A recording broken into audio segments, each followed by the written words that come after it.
سیدنا داؤد علیہ السلام نے عرض کی اللہ تبارک تعالیٰ کی بارگاہ میں، کیا الہی، اے میرے خالق، اے میرے مالک، اے میرے الہ، کیا مالی عبادی کا علیک، اللہ تبارک تعالیٰ کی بارگاہ میں عرض کرتے ہیں، مولا تیری بارگاہ میں تیرے اس بندے کے لیے کیا ہے؟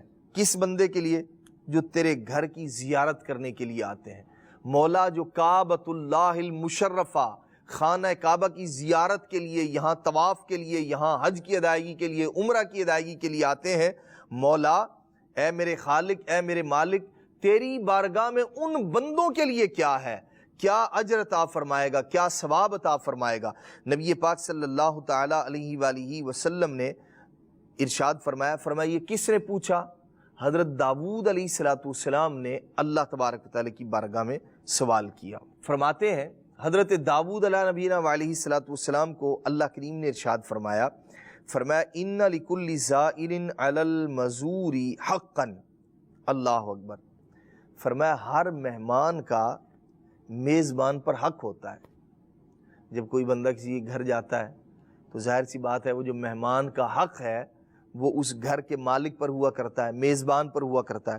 تو اللہ کریم نے ارشاد فرمایا میرے پیارے نبی علیہ السلام حضرت داؤد علیہ السلام، ہر وہ بندہ جو کسی سے ملنے کے لیے آتا ہے، گھر میں زیارت کرنے کے لیے آتا ہے، تو ارشاد فرمایا کہ ہر مہمان کا میزبان پر حق ہوتا ہے، اور اے داؤد میرے مہمانوں کا مجھ پر حق ہے کہ میں دنیا میں انہیں عافیت عطا فرماؤں، اور جب آخرت میں ان سے ملوں تو ان کی مغفرت فرما دوں۔ اللہ اکبر۔ مدنی چینل کے ناظرین، کس قدر ایمان افروز بات ہے۔ فرمایا کہ دنیا میں انہیں عافیت عطا فرماؤں، اور جب آخرت میں وہ میری بارگاہ میں حاضر ہوں تو ان کے لیے کیا ہے؟